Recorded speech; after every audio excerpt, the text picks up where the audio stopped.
Good morning students, welcome to our channel. நம்ம இன்றைக்கி ஒரு முக்கியமான நோட்டிஃபிகேஷனை பற்றி பார்க்க போகிறோம். நம்ம என்ன நோட்டிஃபிகேஷன்னா அக்ரிகல்ச்சருக்கான அக்ரிகல்ச்சர்னா அக்ரி முடிச்சவங்களுக்கு only for the diploma agriculture. ஓகேங்களா? எவ்வளோ வேகன்சினா டோட்டலாக வந்து 110 வேகன்சி வந்து பார்த்தீங்கன்னா நோட்டிஃபிகேஷன் பண்ணியிருக்காங்க. எப்படி ஃபில் பண்ணுறாங்கன்னா த்ரூ த டிஎன்பிசி மூலிமா வந்து ஃபில் பண்ண போகிறாங்க. வெரி இம்பார்ட்டண்டான நோட்டிஃபிகேஷன். ஓகேவா? ஏன்னா இந்த மாதிரி ஒரு பிக் ஆப்பர்ச்சுனிட்டி வந்து பார்த்தீங்கன்னா நெக்ஸ்ட் டைம் வந்து நமக்கு கிடைக்காது. ஒவ்வொரு நோட்டிஃபிகேஷன் வந்து பார்த்தீங்கன்னா வேகன்சி வந்து கம்மியாகிட்டே இருக்குது. லாஸ்ட்டு குரூப் 1 கூட வந்து பார்த்தீங்கன்னா 26 தான் இருக்குது. ஆனால் இந்த இது பார்த்தீங்கன்னா உங்களுக்கு டிப்ளமோ அக்ரியில் வந்து 110 வேகன்சி இருக்குது. இந்த மாதிரி ஒரு பிக் ஆப்பர்ச்சுனிட்டி வந்து நம்ம மிஸ் பண்ணிடக்கூடாது. இதுக்கான லாஸ்ட் டேட் எப்போன்னு வந்து பார்த்தீங்கன்னா ஆகஸ்ட் வந்து 15 தான் வந்து பார்த்தீங்கன்னா இதுக்கான லாஸ்ட்டு டேட்டு. இது only for diploma agriculture students. ஓகேங்களாப்பா? இப்போ இதில் நம்ம ஒரு 6 ப்ரீவியஸ் கொஷின் மட்டும் நம்ம ஜெனரலாக வந்து பார்த்துக்கலாம். நிலமாங்காய் என்பது காளான். நிலமாங்காய் என்பது வந்து பார்த்தீங்கன்னா காளான் ஒன்று. இப்போ மழை வந்தால் அந்த மழை காலத்தில் வந்து பார்த்தீங்கன்னா ஈரமான பகுதிகள்லாம் வந்து காளான் முளைச்சிருக்கும். அந்த மாதிரிலாம் இருக்குதுங்க. இப்போ என்ன சொன்னால் நிலமாங்காய் என்பது வந்து பார்த்தீங்கன்னா காளான்னா வந்து பார்த்தீங்கன்னா ஒரு பூஞ்சை வகை சேர்ந்ததாக வந்து பார்த்தீங்கன்னா காளான்னு சொல்லுவாங்க. அசோலா. நெக்ஸ்ட் வந்து பார்த்தீங்கன்னா அசோலா அதிக அளவில் உற்பத்திக்கு தேவைப்படுதுன்னு கேட்டால் சூப்பர் பாஸ்பேட்டு பியூரிடான். அசோலாவை வந்து அதிக அளவு வந்து பார்த்தீங்கன்னா உற்பத்திக்கு எது தேவைன்னு சொல்கிறாங்க பார்த்தீங்கன்னா சூப்பர் பாஸ்பேட்டும் அந்த பியூரிடான். அசோலா வந்து பார்த்தீங்கன்னா ஆல்கே.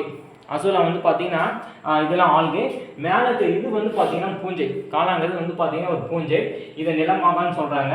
அசோலா வந்து அதிகமாக உற்பத்தி பண்ணுறதுக்கு என்ன தேவைப்படுதுன்னா சூப்பர் பாஸ்பேட்டும் பியூரிடான் வந்து தேவைப்படுதுன்னு சொல்கிறாங்க. அடுத்து வந்து நன்கு சிதைந்த மக்கு உற்பத்தி.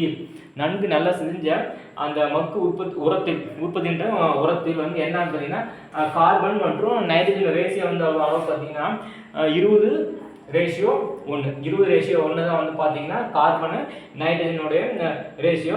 நன்கு சிதைந்த மக்கு உரத்தில் ஃபெர்டிலைசர் நல்லா சிதைந்த அந்த ஃபெர்டிலைசரில் வந்து பார்த்தீங்கன்னா கார்பனுடைய அளவு நைட்ரஜன் அளவு எவ்வளோன்னு வந்து 20:1 சொல்கிறாங்க. அடுத்து வந்து பார்த்தீங்கன்னா பண்ணை எருவை அசாதமான சூழ்நிலையில் சேமிக்கும் போது பண்ணை எருவு வந்து நம்ம சேமித்து வைக்கிறோம். அப்போ வந்து எவ்வளோ வந்து இழப்பு ஏற்படுதுன்னு பார்த்தீங்கன்னா சத்தினுடைய அளவு 50% வந்து லாஸ் ஆகிடுது.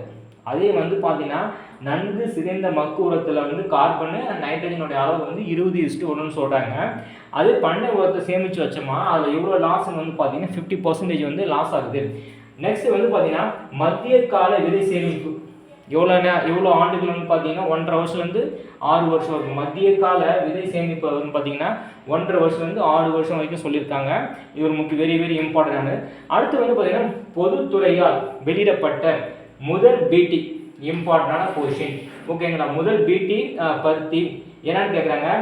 பைக்கானரி நெர்மா. பைக்கானரி வந்து பார்த்தீங்கன்னா நெர்மா. பிடினா பேசிலஸ் துரிஞ்சேஸ். ஓகேங்களா? பிடி மீன்ஸ் வந்து பேசிலஸ் துரிஞ்சேஸ். என்ன பருத்தி வந்து பார்த்தீங்கன்னா பைக்கானரி நெர்மா. இது போன்ற வீடியோ வந்து நீங்கள் பார்க்கலாம். நம்மளோட சேனலை வந்து லைக் பண்ணுங்கள், ஷேர் பண்ணுங்கள். மறக்காமல் வந்து பார்த்தீங்கன்னா சப்ஸ்கிரைப் பண்ணுங்கள், பெல் பட்டனை லைக் பண்ணுங்கள், ஷேர் பண்ணுங்கள். Thank you students. See you in the next video.